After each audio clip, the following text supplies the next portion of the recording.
It's time for the Cooper Group's road trip, seeing the USA in our Chevrolet along classic Route 20. We're traveling in a 2007 Chevy Silverado Crew Cab, courtesy of Seaweaver Chevrolet on Commercial Drive in Yorkville. Route 20 is one of the oldest transcontinental highways and is our nation's longest continuous highway. It was chartered as the first Western Turnpike and has also been called Cherry Valley Turnpike. Today, the village of Cherry Valley is 1 mile south of Route 20, but originally the highway actually ended in the village. The community's history is well preserved, with outstanding examples of early American architecture. You can pick up an informative walking tour map at the Cherry Valley Museum, an amazing place worth the trip alone. Another example of a well-stocked museum is right here on Main Street in Cherry Valley. If you come to this one, you're going to see thousands of items. In the music room, you'll find a Cherry Valley melodeon. I had never seen one before. It was manufactured by Amos Swan. Hey, this is the Cherry Valley Museum. We have a lot of interesting memorabilia from the early periods before the Revolution, right straight through till today. So we have a lot of interesting rooms, interesting furniture, a massacre diorama, a massacre room where the history of the Cherry Valley Massacre is told. It's an old house. A lot of the original appointments, the original structure is here. It hasn't been really altered a lot. Oh, there's a wonderful period collection of 1920s furniture. There's a wonderful kitchen display. You're looking at about probably the old 1910, 1920s Depression era kitchens, if not before that. We have the second oldest fire pumper in the country.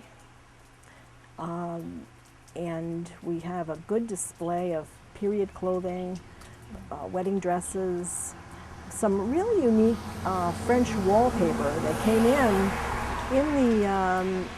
the late 1700s, early 1800s from France. We were settled in approximately 1740, and we were originally known as Lindsay's Bush because that is the person who came here on a land grant and then sold the tracts of land to pioneers, early pioneers. So what happened was one day the gentleman named Mr. Lindsay happened to get tired of the weather here. He lasted for about a year and went back to Albany, and the Reverend Samuel Dunlop took over basically the settlement of the community. And he was just walking one day and he was kind of communicating with his young children that he taught. He was the local preacher as well as the local school teacher. And he said, well, what do we call this place? And they just looked up, and there was a very big profusion of cherry trees here at the time. And that's the cherry trees that are the cherry trees for wood, the cherry wood, not so much the fruit, and of which we maybe have 1 or 2 left here. And he said, well, you know, look at all these cherry trees. Let's call it Cherry Valley because we are on a valley on top of this mountain. And so we're about 1,200 feet up here, you know, and over the Mohawk Valley. We are open from Memorial Day weekend until October 15th, 7 days a week, from 10 in the morning until 5 in the afternoon. And we have some really great volunteer hosts and hostesses, and really, they know their stuff. As Susan mentioned, there are historic fire pumpers here. There's one in particular that you should come down to see. It's called the Man Killer. Now, why would they call a fire pumper something that saves lives the Man Killer? Simply because it took 24 men to operate it. More than one highway had its origins in Cherry Valley. The communications highway also had its origin here because Samuel Morse developed the first telegraphic machine here along with Amos Swan. Right next door to the museum is the interesting Plaid Palette. The shop contains Celtic art from paintings, jewelry, and love soap to Welsh love spoons and bagpipe supplies.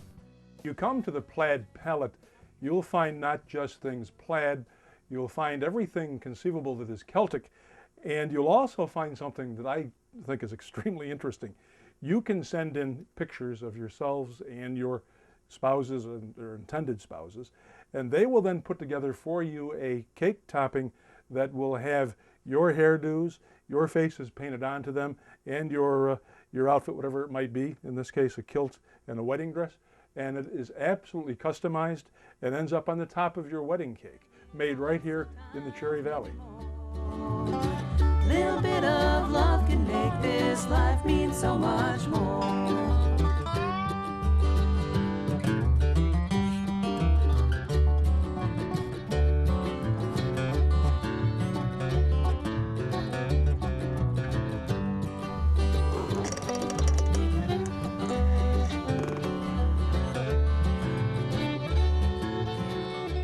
I just stepped back into time and I came through a swinging door that swings both ways into a food store. It's not a food market, it's a store, and it is surrounded in wood floors, wood ceiling, wood walls, a wood counter that was made in Ilion, New York.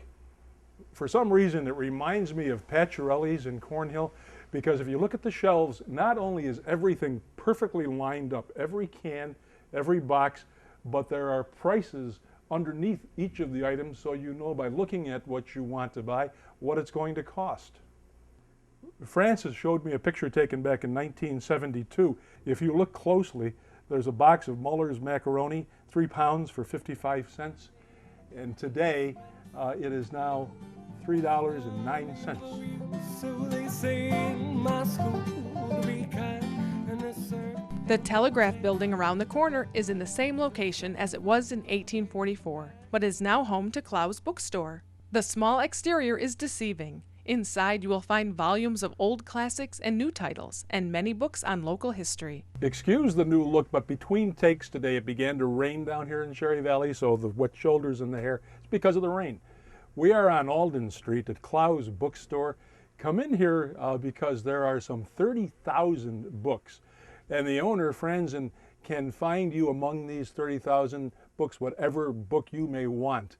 It has just that wonderful smell and look of a bookstore. And besides that, it was here that women were trained many, many years ago how to use the telegraphic machines that were developed by Mr. Morse.